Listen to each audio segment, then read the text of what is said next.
So it is Friday evening. It's kind of been a day. I just got the email that I can't enter the challenge, and I'm still gonna do it. I'm still gonna participate, and I'm kind of excited about it. So let me back up. This is a challenge organized by Threads magazine for the members of the Association of Sewing and Design Professionals. The 2023 challenge was to take inspiration from a 2D piece of artwork and apply it to outerwear. And after reviewing the guidelines, it was unclear to me if I could participate as a new member, so I emailed for clarification and initially was told that I could play ball, but then later, no, the answer turned to no, and I am not at all trying to be snobby, just explaining the events as they unfolded. But I was still inspired by the challenge, so I soldiered on. So I'm working on the embroidery. Like, this is so close up. I'm really sorry.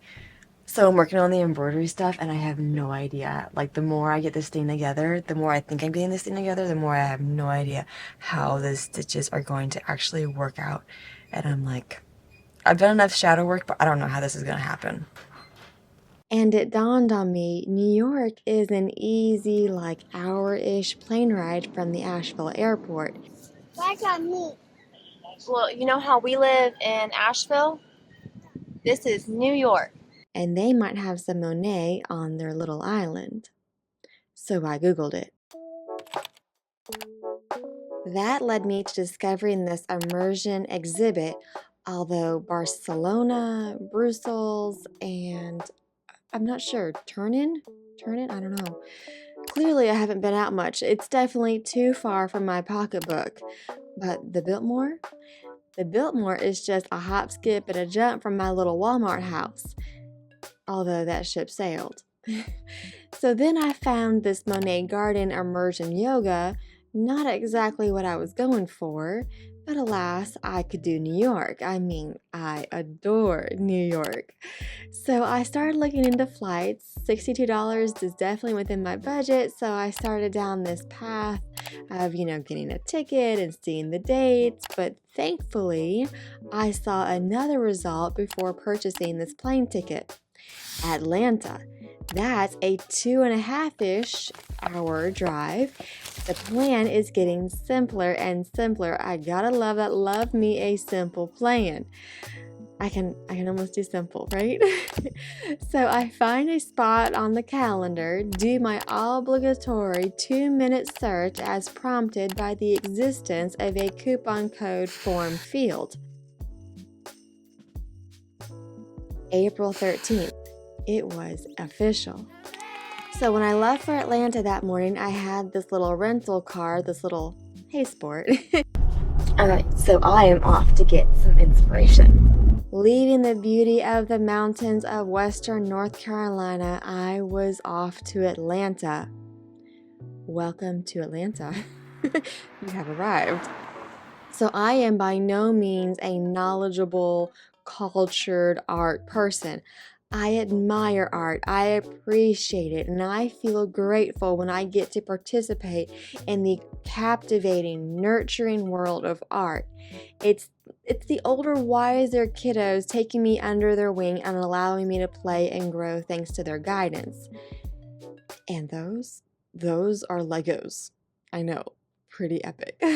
So the exhibit started with these informational banners. They cover topics ranging from light, how the human eye processes information, to Monet's home in Giverny. Check out this yellow dining room complete with the yellow chairs and a red checker floor, and then this kitchen. How sweet and eclectic, right? Love those little blue stations, the tile, these gorgeous copper pots and pans, and the banners went on to cover topics such as plein air, which is the act of painting outside to benefit from the great outdoors. Violet manicas, since violet was favored by Monet. The exhibit also touched on how the human eye sees through spots. And I think most of us have heard this idea, pixels making up a photo. The more pixels, the clearer the photo is, it increases the resolution, all that good jazz. And then furthermore, the use of framing to create a more intimate experience. Getting to walk into the first room of paintings, it was welcoming in this sort of home setup with the rugs, furniture. It was like you had just stepped into someone's house so you could take a peek at their most precious little beautiful secrets, as if the artist had just hung up their paintings and then left to travel or something.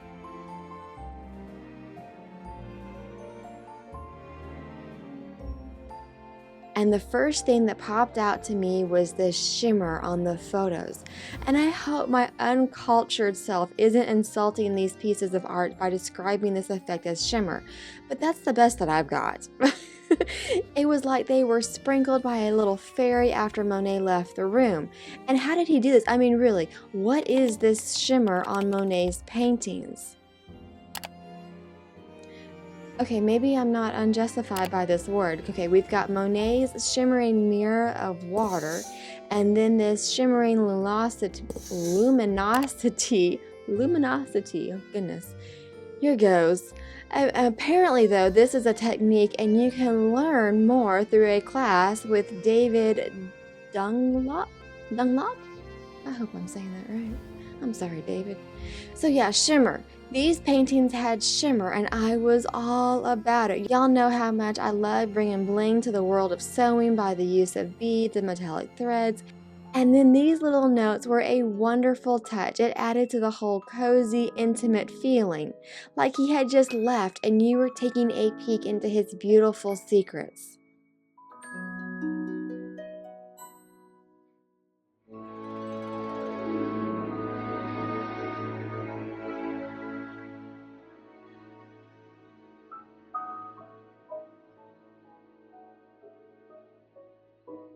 I love this quote. My king is the sun, the republic is my water, and my people are flowers and leaves. I mean, I just love, love, love, love, love, right? Nature is the purest and really, I think, the source of all inspiration. I mean, even if your kiddos or another relationship inspires you, aren't aren't your kiddos products of nature, right? So it all goes back to nature. And here's another little thought. School was always like a prison to me. I could never bring myself to stay there. Now, while I wouldn't say that it was a prison for me, I do remember thinking on a very regular basis that I could be doing so much more. Most of my classes bored me. Nothing against my teachers, they were fabulous. I just really wasn't set up for that style of existence. So how humbling is this? All I did was to look at what the universe showed me, let my brush bear witness to it. Really incredible. When you have nothing to prove, you have nothing to prove. Also, I think there's thoughts about not overthinking things, just allowing them to unfold and letting the events guide you. This had to be one of my favorite pieces. Check out all of these colors. I love the shades that he used, and up close, it's kind of a mess. I mean, really, I think most toddlers have done something like this in their finger painting careers. Let's just be honest. But then you back away and then all of the chaos makes sense. It's gorgeous. Check out how he places the light onto this piece of canvas. It's like he just copied it straight from the universe, and his paintbrush was simply the paste button.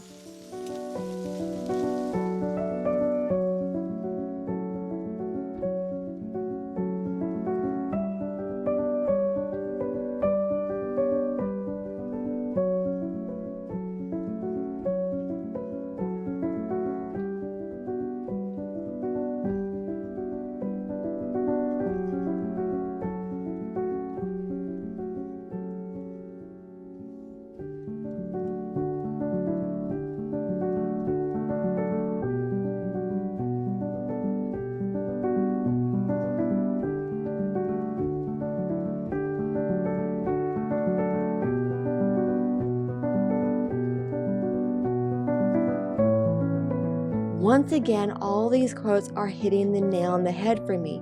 You can never learn too much. An alarm should go off when you are around those who think they know it all. I mean, meanwhile, when is something complete? Could you work on it infinitely? I mean, there is a finite definition to your life, so surely you're going to be limited on time. But technique-wise, there's always room for improvement, although I would kindly disagree with Monet's idea that complete and perfection are interchangeable. But that's just little old me. Who am I to question Monet? So leaving the second room, they set up this little garden area. It was really magical. Just like, how fun would this setup have been for a kiddo's birthday party or something? Heck, just a Saturday morning. So much fun.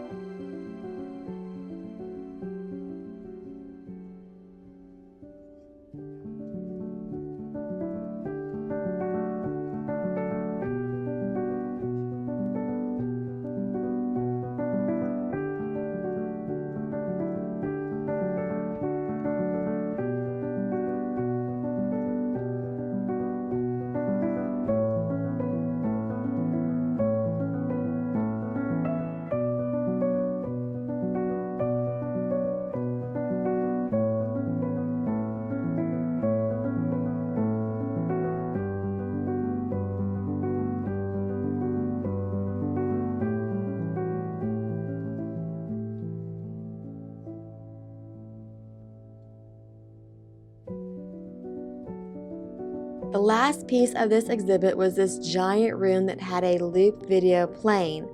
And I'm not exactly sure what was going on about this, but again, it would have made for a very fun Saturday morning for my kiddos. Can you imagine your little ones running around this place? It would be like being inside of the cartoons, right?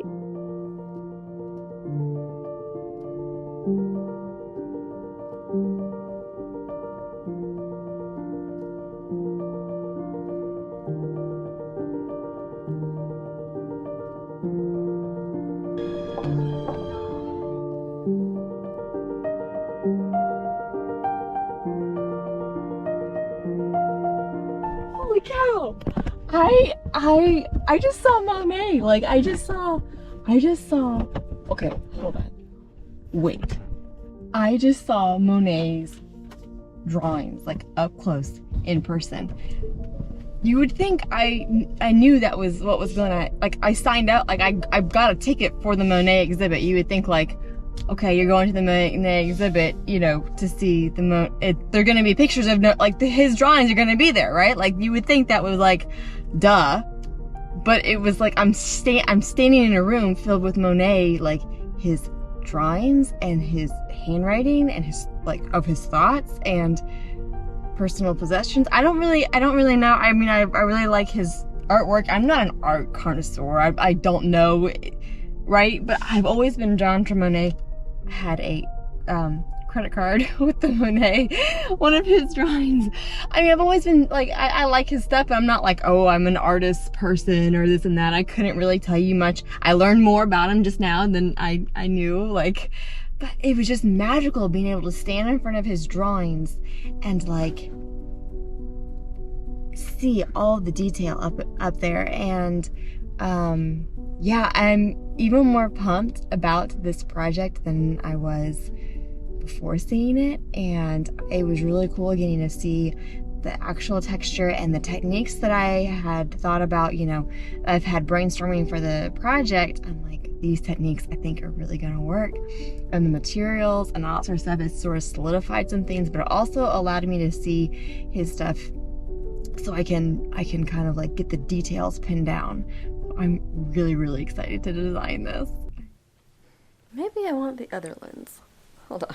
All right, that's a little bit better. So it has been a couple months and I need to get this thing. So we're now into the first week of September. I've got less than a month to get this thing together, and I want to do like the best job that I can, because I want like stop focusing. I want to do the best job that I can because I want the best judgment of it. You know what I mean? Like if I do sloppy, if I do less than work that I'm capable of, and then like they make comments like, well, duh, I could have done better. I want like the most genuine, like I want to learn. So here's what we're going to do. Here's blah blah blah. Here's what we're the next.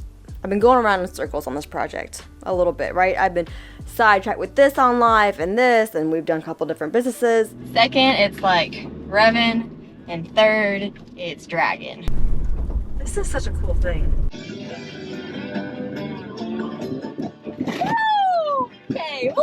Okay.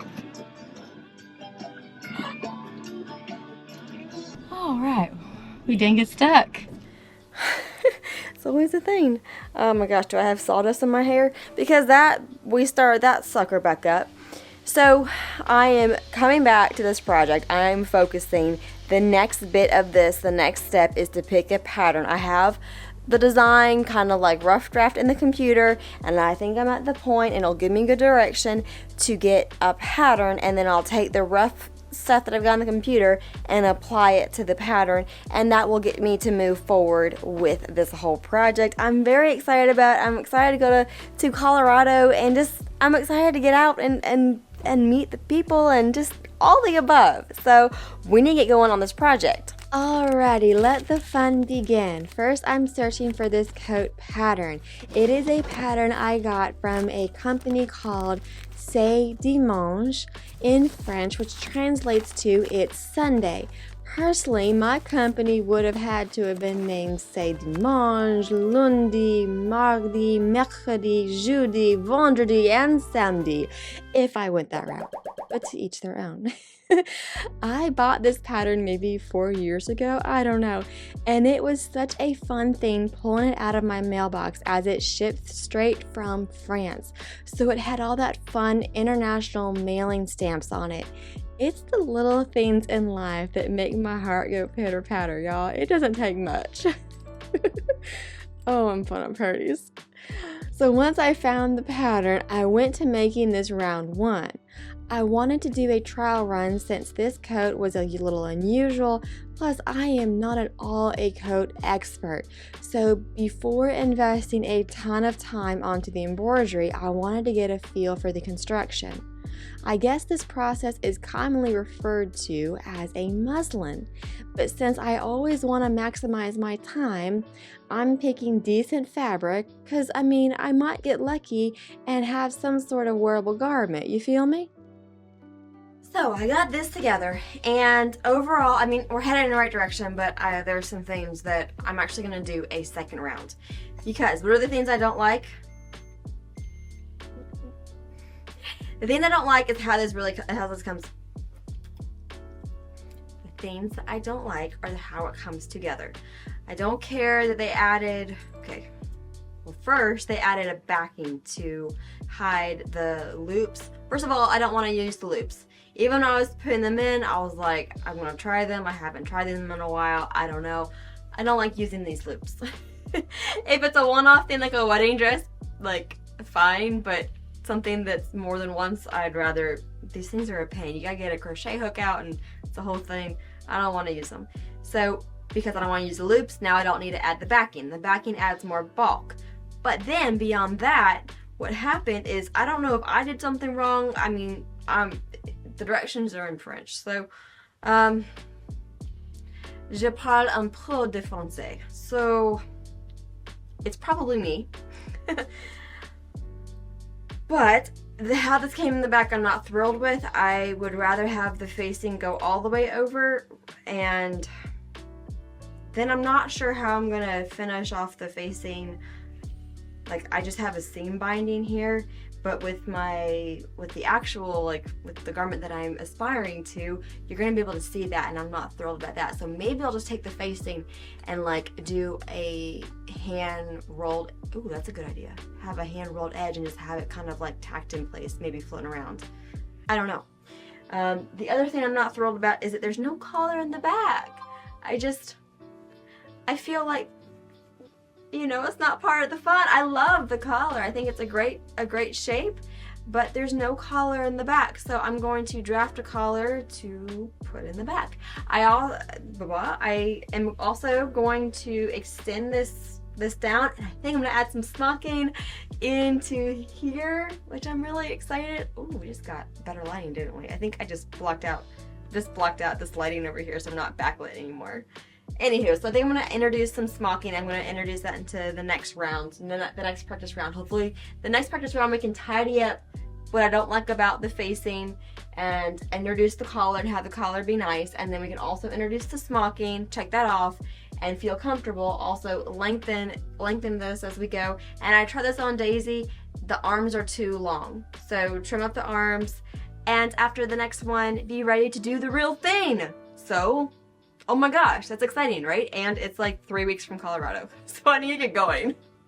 Let round 2 begin applying all those modifications and lessons I learned from round 1, wanting to get a little better handle on things before settling down for the real deal. People knew her by her will, to make it whatever she put her mind to. Late night hours up the hill, serving coffee to strangers, talking about revenue. She kept dreaming of a world big enough for everyone, but she knew it must rain before it grows. She kept dreaming of the day butterflies survive the wheel, even though she get knocked down and never showed. Okay, so I have finished this second round. This is such a weird angle. Okay, so I have finished the second round, and I definitely think we're headed in the right direction. There's still a couple things that I would change. Don't mind the mess. I got 4 hours of sleep last night.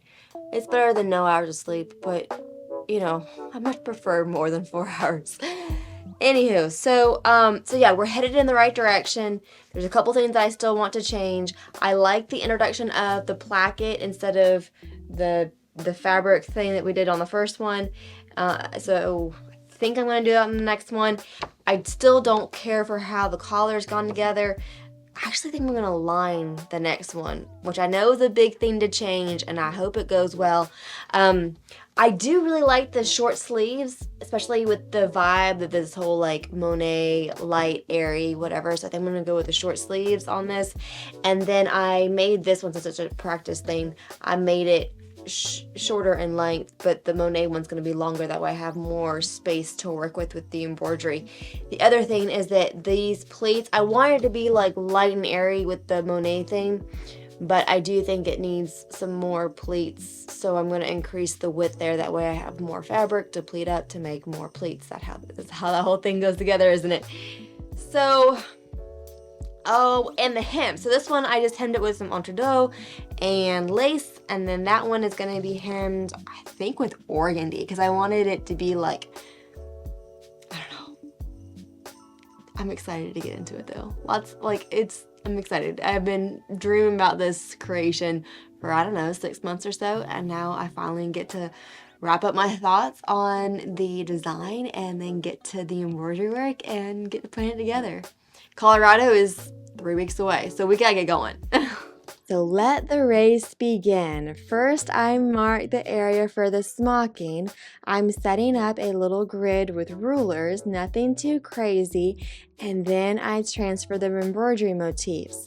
I initially tried to copy all the little blobs, being accurate, but then I was kind of like, let's just put a blob here and just put another one here, and you get a blob and you get a blob and everyone gets a blob, and how do you know that you're a kiddo from the 90s? Gosh. For these big areas, I'm going to fill that in as I go, breaking things down further, so that's why those are just broad spaces instead of those little blobs. Gosh, all of this technical jargon, are y'all loving this? Just take a look at yourself. Do you really think it's gonna help if you always fighting yourself, trying to forget how you felt? Just take a look at yourself. Can't even be your own friend, 'cause you're way too stuck in your head. How do you think it's gonna end? Nothing that they could do, nothing that they could say, nothing that they could do to take all the pain away. Sometimes it works out and sometimes it Sometimes you win some, and sometimes you won't. But we could be everything, everything, anything that we see we could be. We could be everything that we want. We could be everything, everything, anything that we see we could be. We could be anything that we want. You think if they said it, then they must mean it. So you should feel it. Somehow you think that you need it. Others' opinions to know how you're feeling, to know if you're losing or winning, left behind or within it.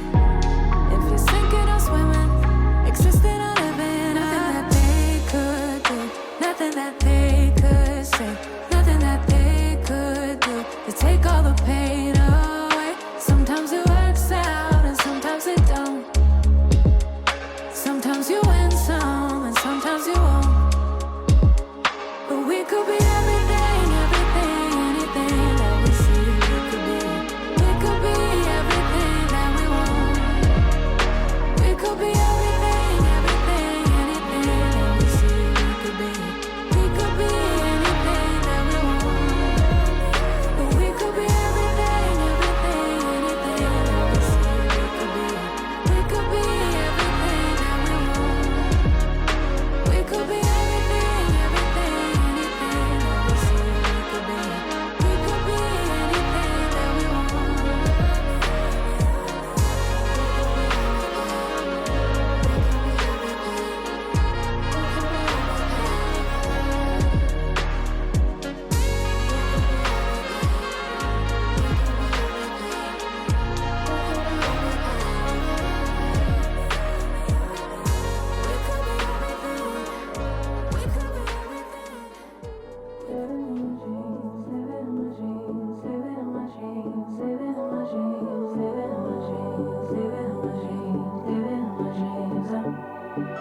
I had a dream last night. Did everything I never do in real life. I stepped into a room, told everyone to be quiet, cause I had something to say. Blew everybody away, wear whatever I want. Dressed in a gown, everybody's like, why, where you going? Nowhere special, just going to the store. I think I'd have it all, tell you I have even more. Picking a plate, being a plate, she is unruly. Never seen her like this, didn't think it existed, no truly.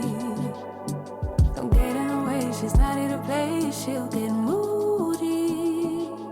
But don't mistake this girl for being me, cause these are dream rules. This is someone else, I'm not myself, no, no. Cause these are dream rules. This is someone else, I'm not myself, no, no.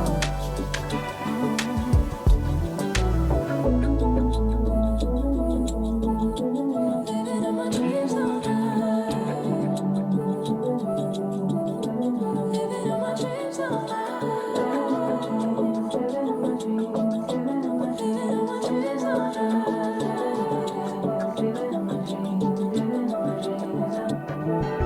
She can make all the problems disappear. She could tell you the things you wanna hear. She could read your mind and then she could believe all the little lies you tell yourself at night. Never get it wrong, it's always right.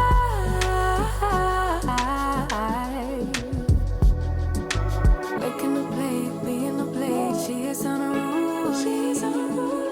Never seen her like this, didn't think it existed, no truly. Don't get in her way, she's not here to play, she'll get moody. But don't mistake this girl for being me, cause these are dream rules.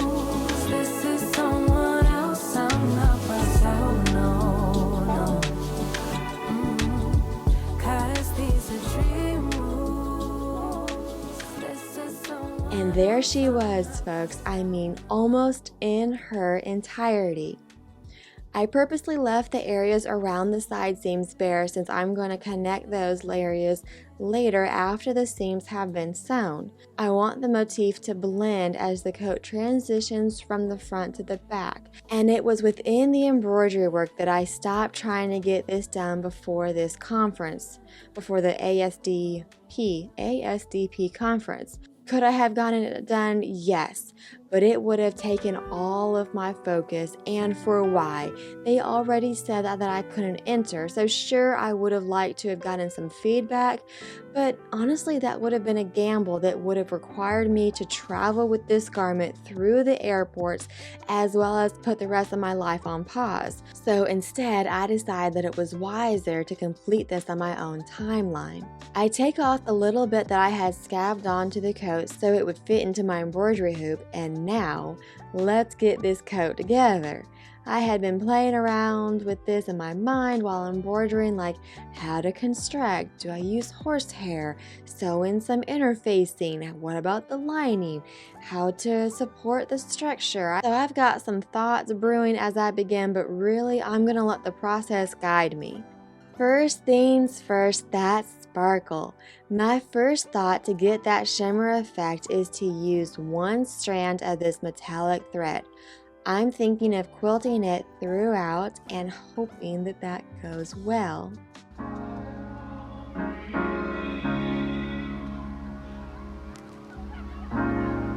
You have to be your biggest fan. And when things are really tough and they're really rough and nothing's working, but there's something inside of you that says, I just have to follow that. Because you don't know who you're going to meet, who you're going to meet, who you're going to meet.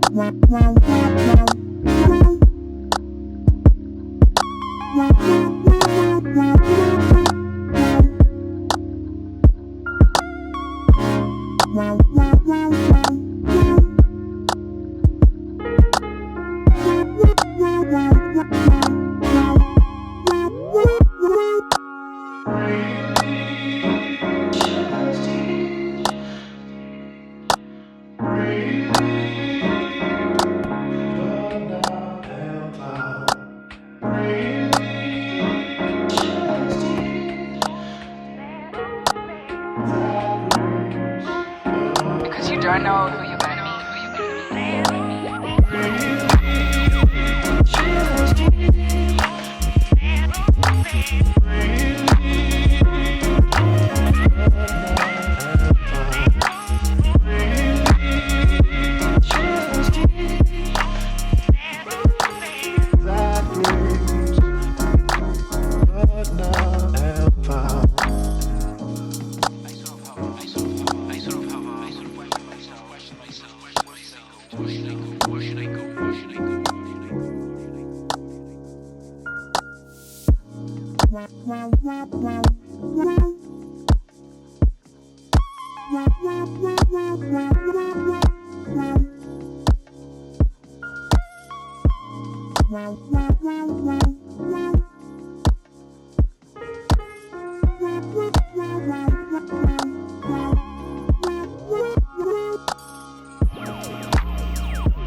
So I'm getting to the point where I'm thinking I should put a just sort of stop with the shimmer, because I don't want to go overboard. I want it to be there, and I want it to just kind of be a glistening in the background, if that makes sense. I don't know why I'm talking so much with my hands this morning.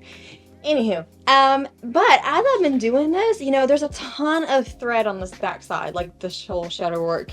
That's just how it works, right? And I've just done a ton of it. I've done layers on layers, and I'm here, and I'm going through the motions of putting this little bit of metallic thread through here, and it's so soft, it's so malleable, and it's not stiff at all.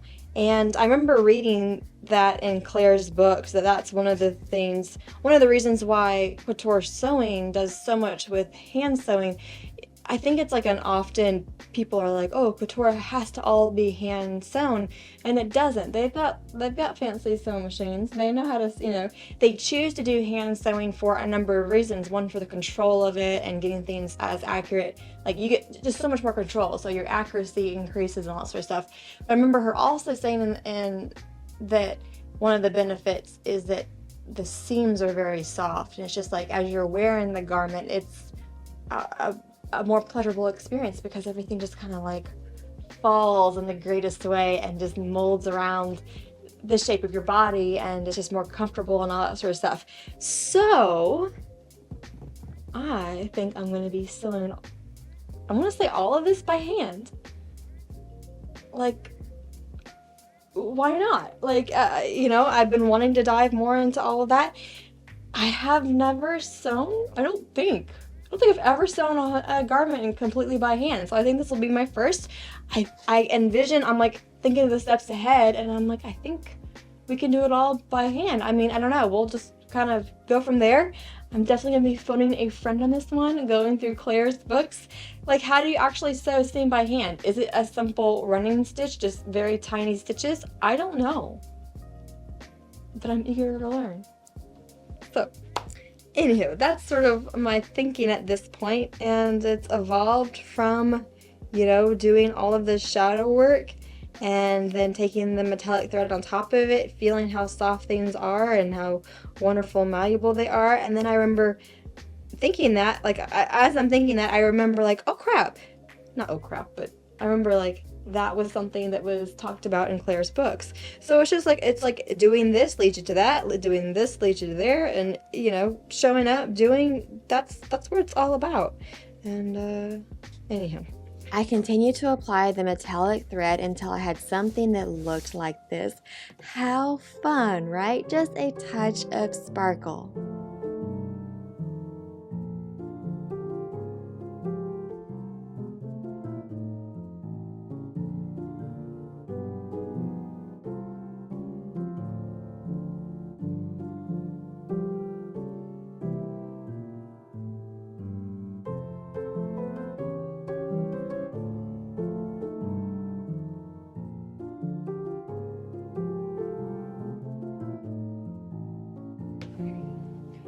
So I reached a point where I'm going to hit the pause button on this. I can always come back and add more sparkle. I'm not sure if I want to or not, which is why I'm hitting the pause button. What I have done is I've concentrated this metallic thread of sparkle towards the top of the design, and then I've sort of let it linger a little bit towards the bottom of the design. So I'm going to take that same idea and apply it to the back of the jacket. When is the stopping point? That's a good question. And I'm sitting here wondering, if this is the stopping point or whatever. It's definitely a point of pause. And I was like, did I read that at the museum? I have this lingering memory. I went to the museum, 6 months ago or something at this point. But I have this vague memory that I read something that he wrote, like, is there ever a finish? Is there ever a stopping point? What is it? I don't have to go through my notes and see if I can find it. But for sure, a pausing point. I'm going to repeat this to the back side of it. Love the whole idea of it, though. And I never would have thought of it, like, had I not gone to the museum, right? Like, I'm just copying him. And, I say that, but hello, Monet. Like, can you really? It's fine. So, but I never would have thought of this, and I really, really like it. It adds, obviously, a little bit of sparkle, which is fun, but it just adds some, like, depth to it. It adds movement. I love the amount of movement that it's added, and it's highlighted the movement that I already tried, that I attempted to put into this thing. And so it's just, like, emphasized it, and just, like, this little subtle whatever. I don't want it to go overboard. There is a line, I feel like, between art and overboard. And I would like it to stay into the art realm of things. I'm wearing this sweater. Audrey and I went on a camping trip with the Scouts last weekend, and it got so cold. So we stayed there during the day, had a great time, and then the temperatures quickly, it just was plummeting towards the evening. So after Audrey finished up with dinner, we went to the mall. The child's face the biggest smile. She went up and down the escalator several times. We saw all the fun sparkle. You want to talk about sparkle? We saw all the fun sparkle. We saw sparkly shoes with, like, you know, sparkle bows and sequin dresses. And I mean, we're approaching the holidays at this point, and so just sparkle everywhere. So many fun colors and textures and shapes and smells. We went to the perfume counter, and the two of us, oh my gosh, we were like, we're out of cards where you spray the perfume on. And so, we would test one on, like, your sleeve, we test on your wrist. The two of us, we had the blast. And so I'm like lingering perfume over here. This sleeve right here is the perfume that Natalie Portman has been advertising from Dior. It's like Mademoiselle or whatever. So I'm just sitting here. It's raining outside, and I'm like, so nice. Life is good.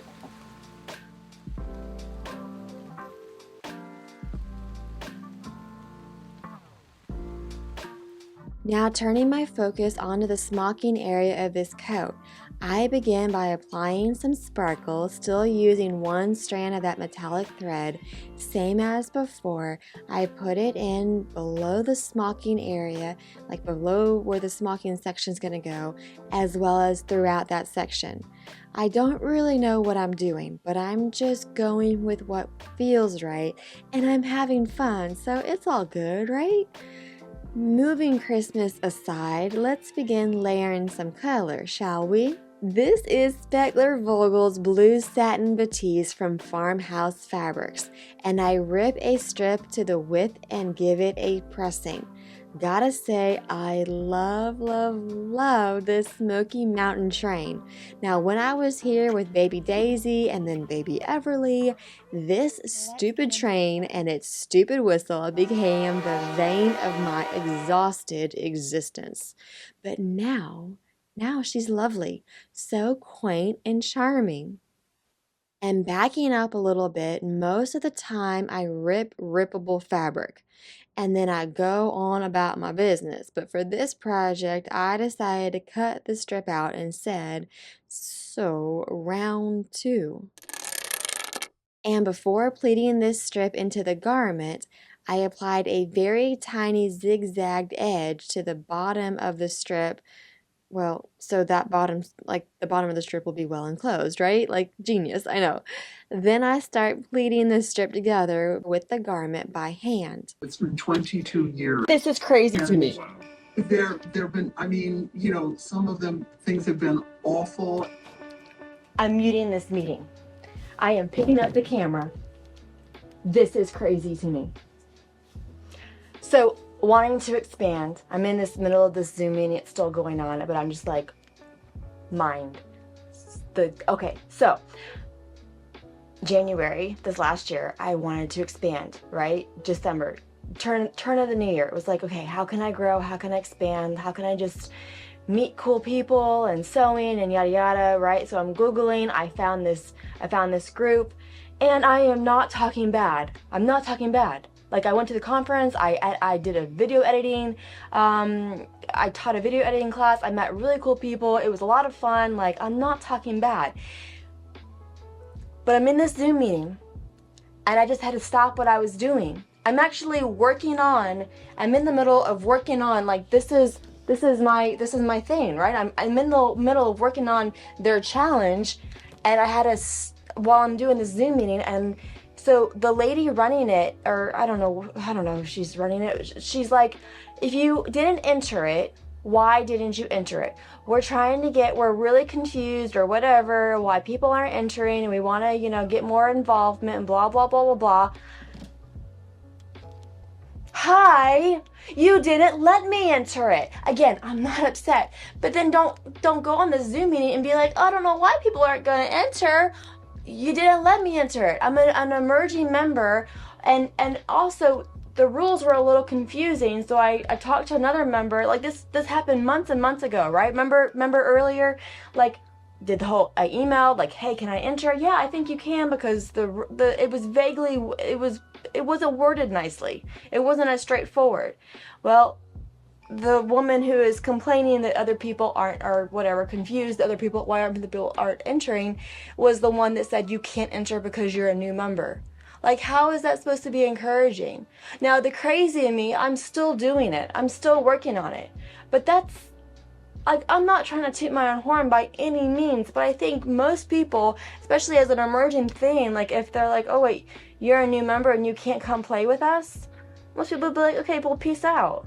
Like, you know, they wouldn't continue to make something. I continued to make it because I was so inspired by the challenge, and it was like, well, now I really would like to make what's brewing in my mind, you know? Same thing happened with Saga. Y'all, I haven't talked about Saga in forever. There was some drama for your mama, like full, like, they were not welcoming at the last conference that I went to. That was when Henry was a baby, and I have not said a word about it. Because what's the point? But at the same time, the higher-ups in Saga, they will complain that youngsters, right? I'm 35, but, you know, I guess I was late 20s or whatever when actually I was early 20s when I first joined Saga. Back in Orlando, you know, while I was still in college. But at any rate, so I have heard complaints about Saga about youngsters not joining. Well, there's a couple of things. Conference is expensive. It's logistically challenging to get time off of work. Plus, it's expensive. So not only, you know, you get both sides of that coin. But also, you're competing with things like YouTube, which is not expensive. No time off of work, in your own house. No travel, all of those things. And then when you go, even though you're allowed to go at that time with a baby and your baby was well behaved and all the things, and you had people come up to you at the end of your classes saying, oh, I had no idea there was a baby in this class. How amazing was that? You get reprimanded by the higher up saying, hey, you shouldn't be here. You get pulled out of the class that you paid for with your baby on you, right? And you're worried about your baby waking up or getting whatever. Like, you've traveled with your youngsters to be able to attend these classes in person, which do cost money. And now you're standing there at the beginning of conference saying you're not supposed to be here with your baby. Like, how is that welcoming? And that's why I haven't talked about Saga since. And it pains me because there are some really amazing people in Saga. I have some, like, amazing friendships from Saga. But the higher ups, like, you know, I don't know how else you can spin that. The class had just started. The conference had just started. That was the first class of anybody. Henry had not made a peep. It wasn't like he was in the back of the class crying and crying and crying and I wasn't doing anything. Like, he hadn't made a peep. You hadn't even given me the opportunity to screw up without telling me that I shouldn't be there. And then in the next year, they put in there 16 and up. And I remember seeing that in the brochure. And I have footage that has never seen the light of day of me ranting and raving about that line because I knew why that line was in there. 16 and up. You can drive at 15. Building, do you want to eat this or not? Saga. Like, seriously, what were you thinking? I am so disappointed on the age limit that you've put on your conference. What is that? Come here. A piece of pit. You what? A piece of pork. You didn't pee in here. A piece right here. Oh, good Lord. Okay, you know, so it wasn't even like we don't want babies and mothers, which, hello, it's heirloom sewing for babies, which is what Saga is based around, right? So it's not even that, but like, it's you're allowed to drive a vehicle, but we don't want you here at, like, guys, you can't complain about youngsters not joining and have these things. You can't have your cake and eat it too. Like, anyway, I've had this muted. I'm really, really not upset. I think it's aggravating that I've heard this same sort of mantra from Saga. I was, like I said, I was jerked out of my first class with baby Henry. And here I am. And it's like, why aren't people entering? Well, because you didn't let us. I'm an emerging member. And you didn't let me. It's not very welcoming. Anywho, I'm gonna continue working on this though, because I'm having fun with it regardless. The main limitation, and Sarah and I had a discussion about this earlier, in this particular year, the main constraint is that you must be a formal member, and that you must be a member in good standing for 1 year prior to the first time that you enter. Those are the main constraints. Now, thank you, and everyone. Have a wonderful Turkey Day. Recording stopped. yes. Thank you. There you go.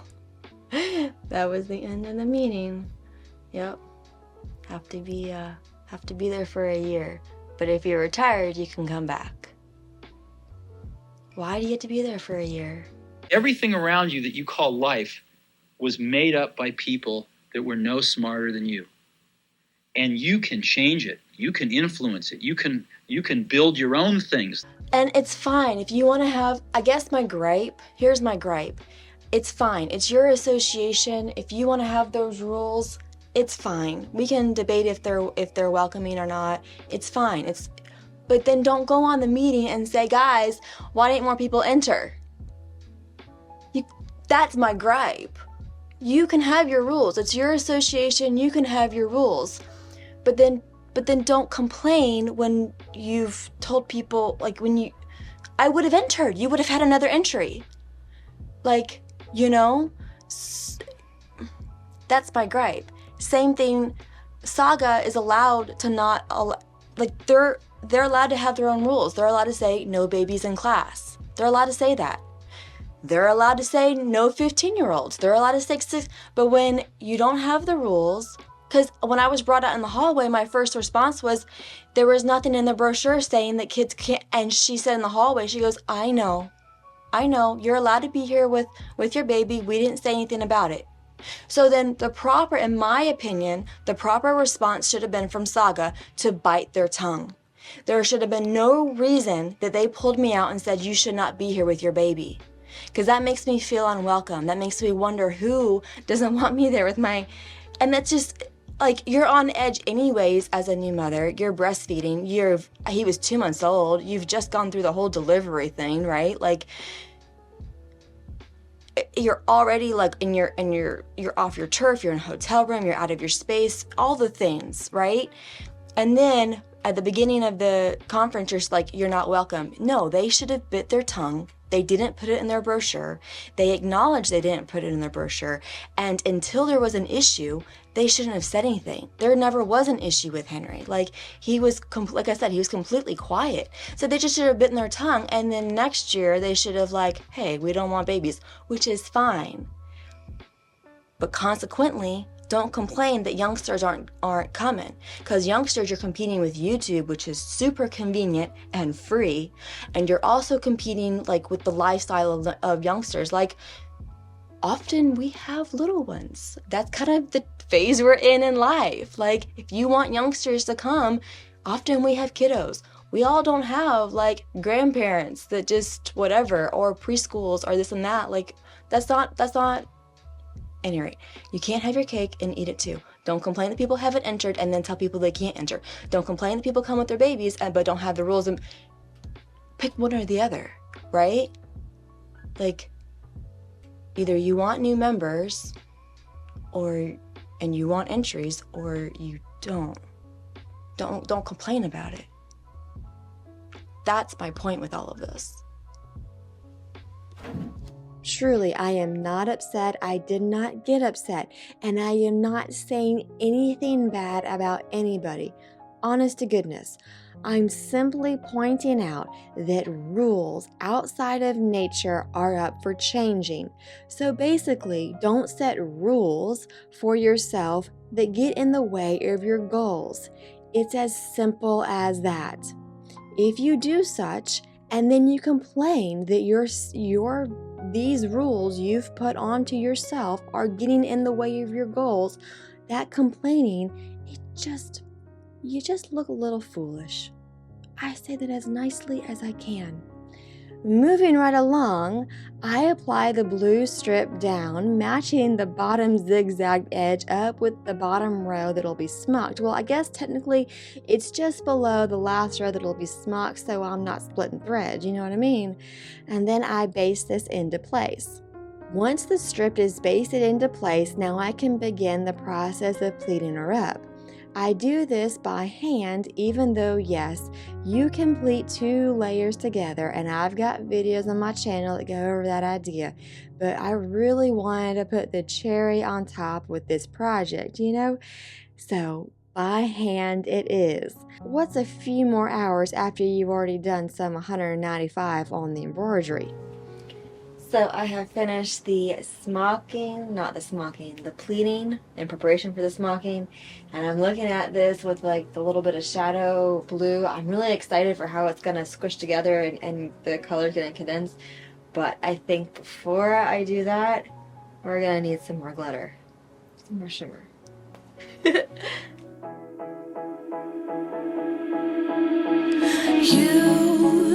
You've been hiding in the shadows way too long. You always thought that you were weak, but babe, you're wrong. Yeah, you better step into the light, just give it a try. Think that it's time you let that spark out. You've been hiding in the shadows way too long. All right, so I'm thinking we are in the territory of being done on the embroidery, and like the sparkle, and at some point it's gotta be done, right? I gotta move on with my life and things like that. But I'm looking at it and I'm really liking it. I've condensed the sparkle at the top of the like the sky area, and then as it goes down into the grass, I've sort of trailed it off, and I've allowed, like, I've tried to make, I don't know how well I've done it, but I've tried, my goal was to make like movement throughout, and it's been a really fun project. It's now to put it together. So I've been thinking about this as like, you know, I'm like, okay, it's coming to the end. How am I going to put this together? Well, I think I'm going to do a little bit differently than how I did my practice runs. I did 2 practice versions, just to kind of get familiar with the pattern. But I think I'm going to be doing this differently. I don't know. I like the idea of, so it's going to have a lining. I want to cover all of this thread, right, and make it a little bit more polished on the inside. So I'm thinking, I like the idea. Here's the thing. With the lining, I can either attach the lining, you know, around the collar and have it whatever, or I can, my thought is that maybe I'll attach it from the hem and work my way up. The advantage of having it from the hem and working my way up is it just kind of gives a smooth transition, especially because the front of the jacket's not such a big deal since it's more or less straight, but the back of the jacket has this curve to the hem, and so if I attach the lining to the, like if I do it with the hem, I can have that flip it right sides out. Although I could just do a small piece of fabric and flip it out and then base the top of it down.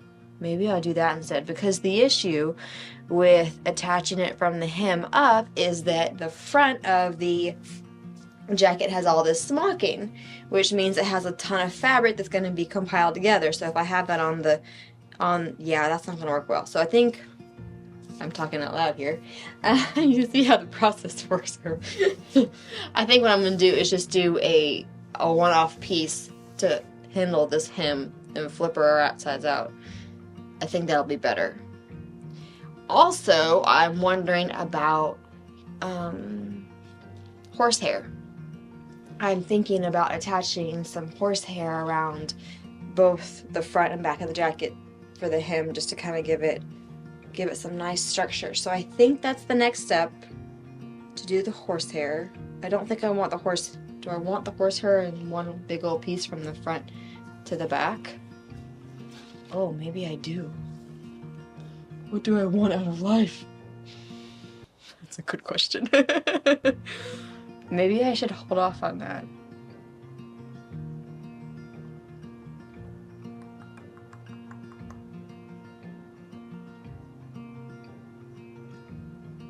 Okay. Either way. Okay, I think I'm piecing it together. Hamster's turning around. Either way, I'm going to gather these pleats together. I'm going to put this whole panel into this section, as well as that panel into this section, so the base is together. I'm going to have some entree in between the two. Baste all of that, hand sew all of that together. And then sew the front to the back. And I believe that's going to be just a plain seam. I don't think I'm going to be doing a French seam for that. Because... why? Well, I've been debating. Because I don't know if I want... although a very small French seam would be pretty, wouldn't it? Maybe I'll do... I don't really want like the French seam awkward little tidbit to be around where the embroidery is going to go. I've purposely held off the embroidery on the back of the jacket because I want it to flow together with the front, so once it's together I can piece it together.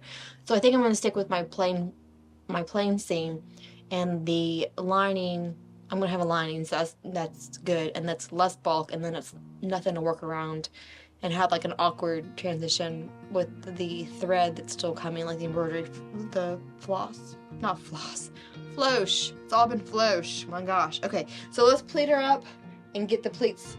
Oh my god, this is so exciting. It's happening. Oh! And with that, let the journey to the finish line begin.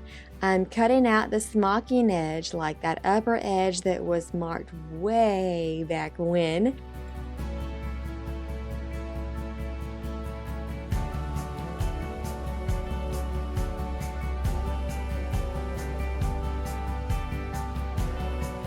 Next, I pull up on those pleating threads, so I have, well, I have little pleats.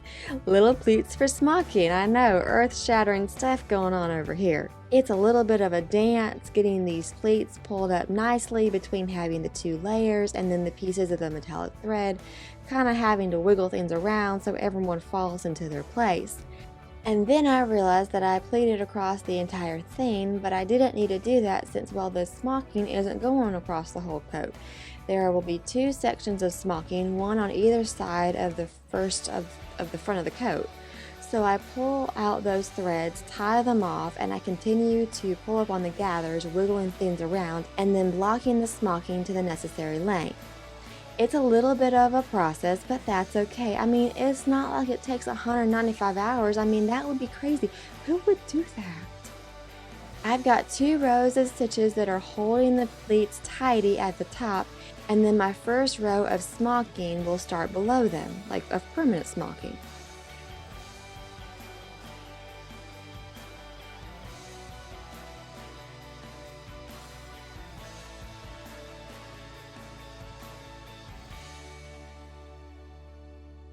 So to smock, I'm wondering what to use. I'm wondering if I can expand on this whole layering of colors, but see, Floesh, while I love her, she only comes in some 93 colors or so.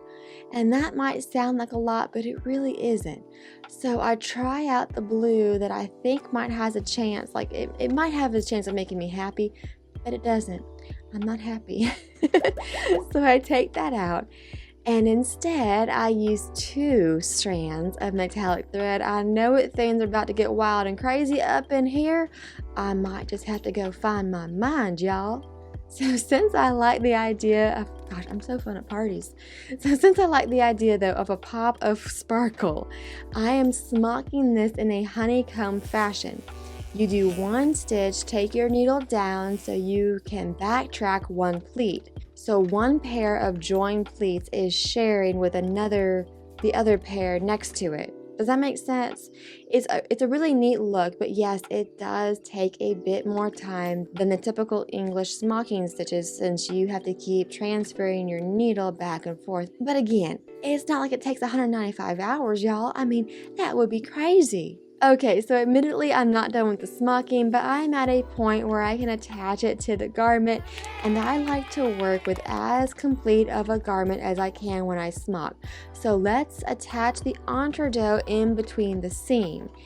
Yes, it's blue. It comes like that from Farmhouse Fabrics. So neat, right? And another little layer of color and just personality, and I'm all about it. So how to attach this by hand? That's a good question. I'm going to be phoning my friend Claire. And by that, I mean I'm reading through one of her incredible books. Such a gift to the sewing community. Thank you, thank you, thank you, thank you, thank you, thank you, thank you. So I'm doing something called, well, I think it was called back overlap stitch. It's kind of like a back stitch, but well, you overlap it. And apparently it's a really secure way to hand stitch seams. So if it's good enough for Claire, who has studied the creations from the houses of Chanel, Dior, Givenchy, you get the drift, then it's good enough for my little old self. But how to tidy up those edges? Well, I call Claire back up and I see that hand whip stitch,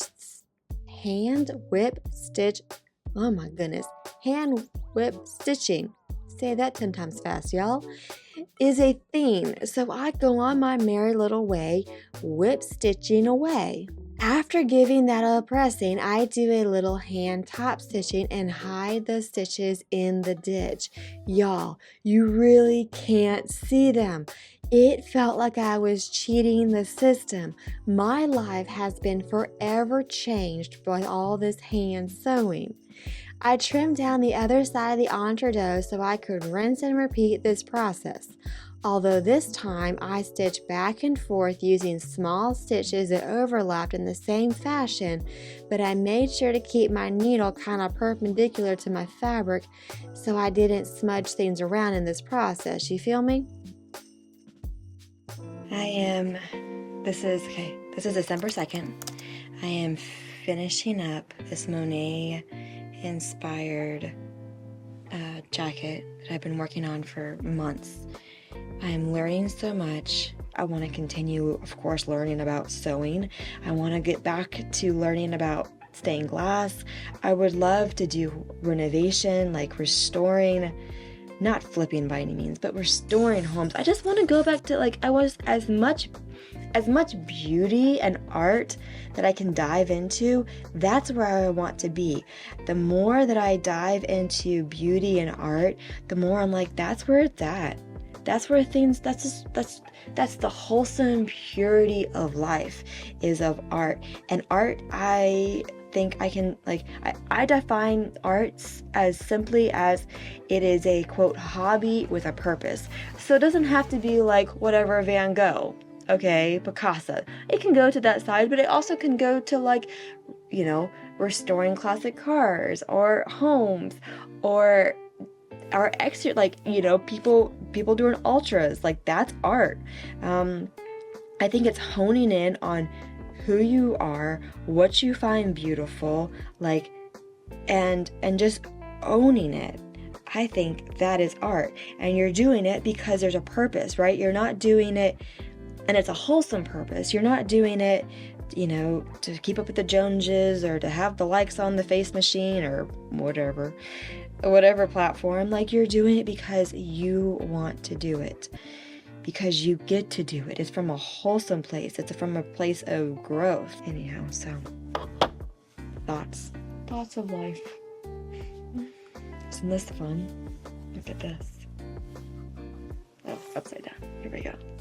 It's coming together. It's not fun. So I've been working probably 3 hours on this, just inserting this entredeaux, because I've done the seam on top and on bottom by hand.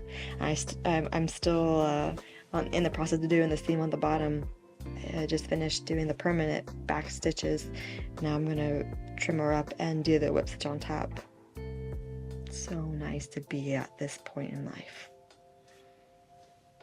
'Tis the season. Those are Floche Christmas colors in the background from Christmas stockings that I finished up this year. I might be sounding like a broken record at this point, but not living under a baby is lovely. definitely has a positive impact on all those unfinished projects. Stop. Anywho, yeah, I'm trimming up the raw edges of the smocking bit and then whip stitching over that, doing my best attempt to make things tidy. Now that things are locked down, I can remove the basting stitches for those smocking pleats. Yes, I should have done this on the wrong side of the fabric, but I was so excited. I finished up that smocking, which means next up is attaching the side seams. And you guessed it, I'm doing this by hand. I get one side done, and how nice, right? Really enjoying the process as well as the results, and I guess that cycle kind of feeds off itself in this lovely, sustainable way. So from there, I rinse and repeat to the other seam. Don't mind the orange face, I just had a bad reaction to my breakfast. I'm just kidding, it's a face mask. Once again, I'm fun at parties. Now I'm trimming up around the arms eyes as well as the neckline areas.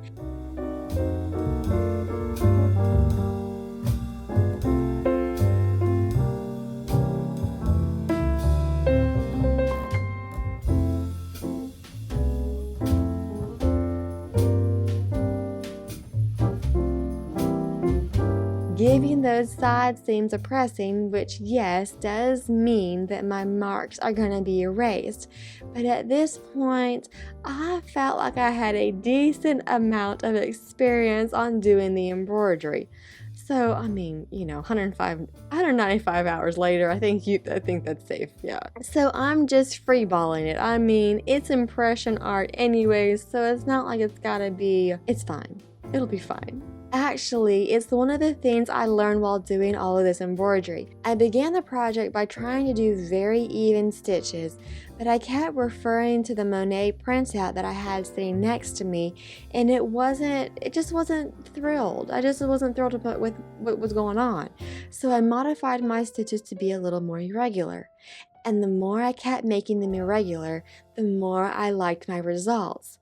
And then things got really crazy because I started combining colors, trying to fade them from one to the next, and then just putting a pink with a blue or with an orange, or just not even fading within the same blob, y'all.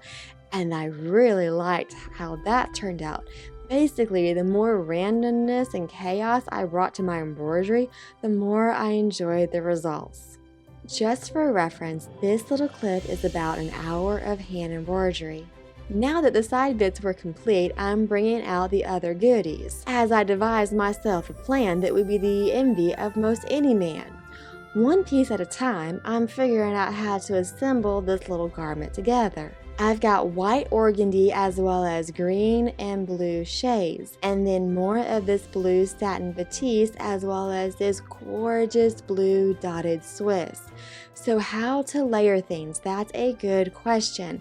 I tested out some combinations, and I'm thinking that I want to keep the right side of the satin batiste outward so the shimmer on that fabric has a chance at peeking through, right? You feel me? And really, I'm thinking that I'll have a lined lining. So lined with white organdy, which will give more structure to the overall garment, and then I'll button up the hem of the garment with the blue and green organdy, just more structure, more structure. So first things first, I attach horsehair, more structure, around the hem, pinning that in place and basting that down. And so I don't have any pucker marks from the right side of the garment, I'm securing this horsehair onto the back of the shadow work stitches. I mean, it feels like a structurally sound bird's nest at this point, so what could go wrong, right? Having completed the horsehair, now I'm measuring where things start to transition from the bluishy colors to the greenish colors, and it's just a rough idea as there's not a definite point here. And really, I don't think the color of the organdy is going to matter from the right side of the garment anyways. It's just a layer of fun from the inside. It just adds a little something extra, don't you think? Gotta love the sound of organdy being ripped. It never gets old. If you've never experienced this, go order some organdy. Farmhouse Fabrics even sells fat quarters just for the sole purpose of ripping off a strip. Anywho, fun at parties. I'm joining these pieces together while looking over the train and the passerbys that she's brought to our little town that day. I'm making sure that this green strip of organdy goes all the way around the front of the coat. My plan is to piece together the back of the coat after the front is sewn into place.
The next morning, I began by putting the remaining green organdy on the back of the garment. And y'all, I got so lucky. This is all I had on hand, and thankfully, I've got some overlap. Sure, I would have liked more overlap, but that's okay. This will do. See, some overlap is needed since I'm going to be joining these together, kind of like a quilt, if you will. So I need something to stitch into and then still be able to turn those raw edges under, pressing them down into position and then hand sewing them together.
pleating threads in this. I don't know, am I the only one who really enjoys this bit? It makes me smile every time. So now all those pieces are about to fall into place. I trim up around the neckline on the back so the whole coat can go together. And this placket area, well, I'm thinking I'm going to be doing something different than with my practice rounds. So to get my lining prepped, I take out that blue satin batiste along with the white organdy and the blue dotted Swiss so I can cut out all the remaining bits and pieces. I'm joining the lining together as well as the little collar using the white Nola? As well, I'm using that as a lining for the collar. I wanted to line the collar, but I wanted the shape to fall softly, going this whole soft layering of color vibes. Make sense?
And here we go. I've gotten myself into a little bit of a pickle. I forgot my modifications when I was cutting out my lining bits that I had made to my garment's front. So now the lining is too large for the garment. And I'm not really sure what to do about it, so I pin it in place, just trying to get it out of the way while something comes to me, some solution. Meanwhile, soldiering on, I base the placket in place before securing it down on my machine.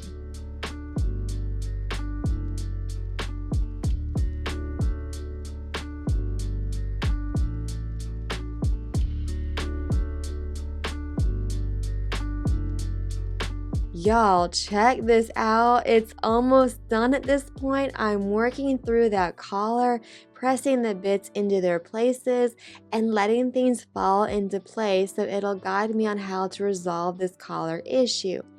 And I know with another orange face morning, I really should lay off the pumpkin. Switching gears to those sleeves, I went with long sleeves, and I debated over this decision for a bit of time. Gotta admit, it was a bit of time. But once the decision was made, I knew I wanted to finish at the ends of the sleeves with some more of that blue dotted Swiss. While I sewed the blue satin piping on with a machine, I just had to attach the strip of the blue dotted Swiss by hand. It just felt like the right thing to do. And once again, it's not like it took 195 hours. I mean, that would have been crazy.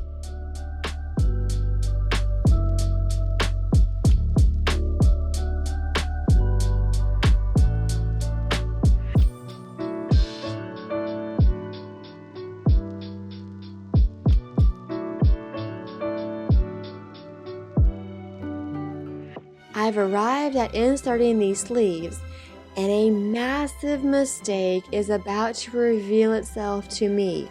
I forgot about stay stitching around the arm size. So yeah, all those curves, I've brought it back for hand basting and moved it here and touched it here, and all of those curves have stretched out and now they are too large for the sleeves. So my best solution? Well, I used this little easing technique I learned from Cindy Foose years ago and then basted the sleeves together with the garment as best as I could. I'm securing the seam in with 2 rows of straight stitches that are spaced about 1/8 of an inch apart, trimming that up and then zigzagging to enclose the raw edges. I rinse and repeat to attach the sleeves with the lining, but this time things fit nicely into place. Imagine that. And after some hand finishings and a sweet little button, she's done.